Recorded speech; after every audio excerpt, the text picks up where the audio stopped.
It's taken me about 2 months to get to this stage of a fully painted 700 Ducat warband for my Heretic Naval Raiding Party. It's taken me a while, it's just other things have been cropping up, and of course life takes priority, but I've managed to find some time over the weekend to get these all finished. I've actually made 2 lists, which I'll talk about, and I have to paint 2 more guys up, so it's not quite over yet. So yeah, let's just talk about the project. If you're new to Trench Crusade, the Heretic Naval Raiding Party is a sub-faction of the Heretic Legion. So that's the main sort of force of hell, the main mortal force of hell. Now, in the lore, hell predominantly dominates the 7 seas, except for the Mediterranean and the area around Britain. So they have a really strong naval presence, and they also have a very strong marine force, and those marines being the Heretic Naval Raiding Party. So their whole thing is to go ashore and cause havoc and chaos and destruction upon coastal towns, coastal cities, fortifications, to get loot and glory for their patron. So they are very much kitted out for underwater operations. A lot of the aesthetic is diving suits, which is so cool. So their whole thing is to be really fast and to be in and out quickly. So their special rules kind of mimic that. So like most factions and mainly sub-factions, they do have some special rules and they do have some limitations. The first one being they're not allowed to take war wolves, because it just makes sense that you would not want to put a diving suit onto a war wolf. And the second one they have is light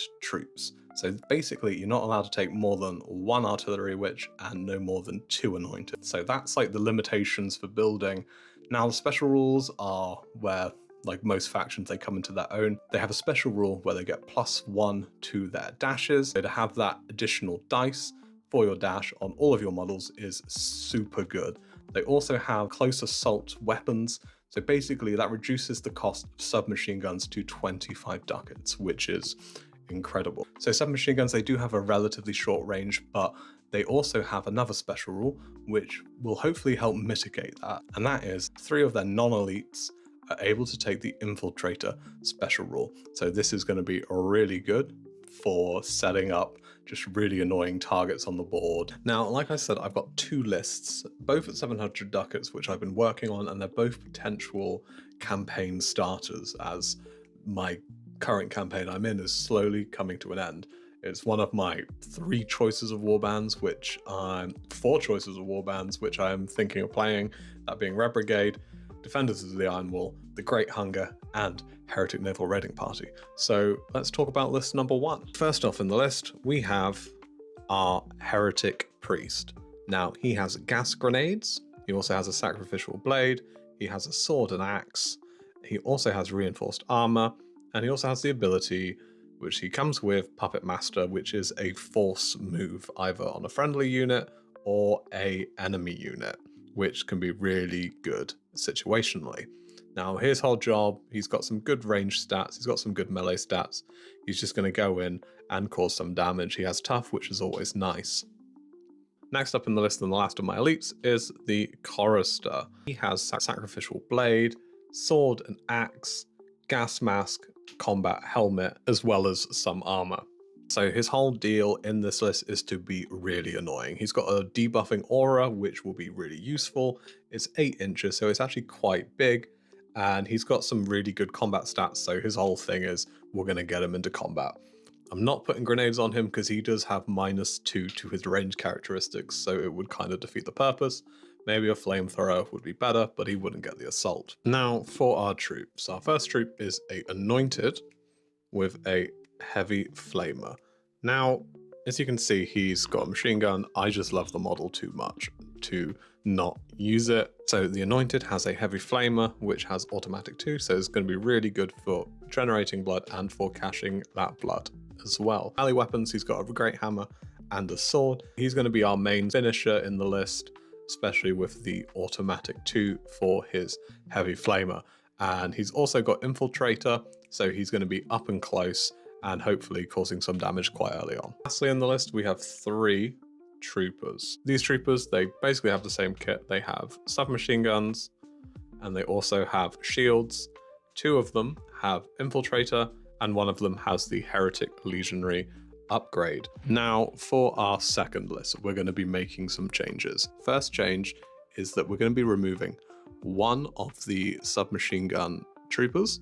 We're also going to be removing the melee weapons from the anointed. We're also going to be removing the trench shields from our submachine gun troopers. Now that we've freed up some ducats, what changes are we going to make? Well, the first change we're going to be making is putting a submachine gun onto the priest to make use of his range characteristic. We're going to drop the sword from him so we can have a shield and some standard armor replacing the reinforced armor, because it's cheaper to have the standard armor and the shield. Now for our chorister, we've added standard armor and a shield, and he just has the sacrificial blade. For our legionaries with these submachine guns, they're going to keep the submachine guns and bayonets, but they're also going to both have the legionary upgrade.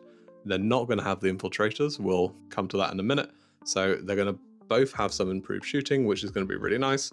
And our anointed stays the same. He's going to have the heavy flamer. Now, the two new additions to the list are 1 and 2 troopers with flamethrowers. Now, I've given them the infiltrator special rule, as per being a Heretic Naval Raiding Party, so they're going to be working with the anointed to just be really annoying, putting blood onto stuff and hopefully getting some eliminations early on, and just to be an annoying threat which the enemy has to deal with. Now, this is a bit more wider with one more activation, and the troops don't really have that durability, but because of that extra dash, we're going to hopefully be making it back into cover after we've done our shots. With the list done and made, the next hurdle I needed to cross was the paint scheme. Now, if you've followed the channel, you can probably guess that the stuff I've painted now looks very different to the stuff I painted then.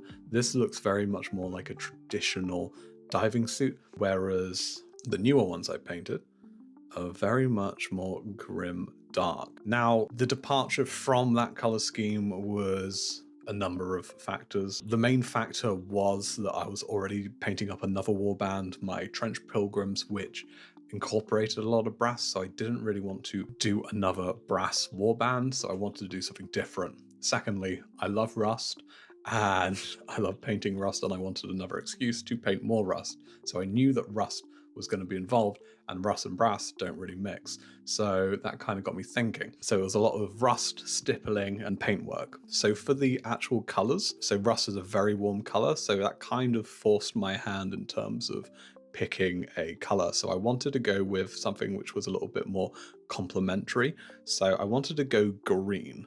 Now, initially I did go pretty green. It was more of a sort of desaturated green, using Strachan green for the first stipple, followed by Nurgling green, which is a paler sort of desaturated green. Now I got to that stage, and I had all the rust. I did some more dirty down and stuff like that, added more typhus corrosion, really sort of building the rust layers.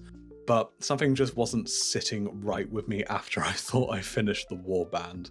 I think it was because my green was too green, and it was more of a warm green than a sort of cooler green. So this was after doing all of the enamel washes and oils on them. So I was like, okay, what am I going to do? Thankfully, I do have a palette behind me, which is where I do my oil paintings. On it, I had some Prussian blue and some lemon yellow.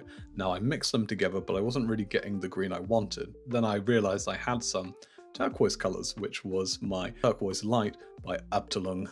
So I mixed that into the mix, which gave me a nice turquoise color, which I then stippled on to the miniatures. And this really sort of balanced the models, because the rust and all of the warmth which was there was being counteracted and balanced by the now addition of this nice blue-green, which really fit the sort of theme for nautical raiders, and I was really happy with how they went. Now, another thing I added in this sort of post-painting realization was I wanted to add hair to the chorister, which is a thing I've been doing more and more as I've sort of get further and further into the grimdark. And I did it on my Sniper Priest, and it's the only way I'm ever going to do hair.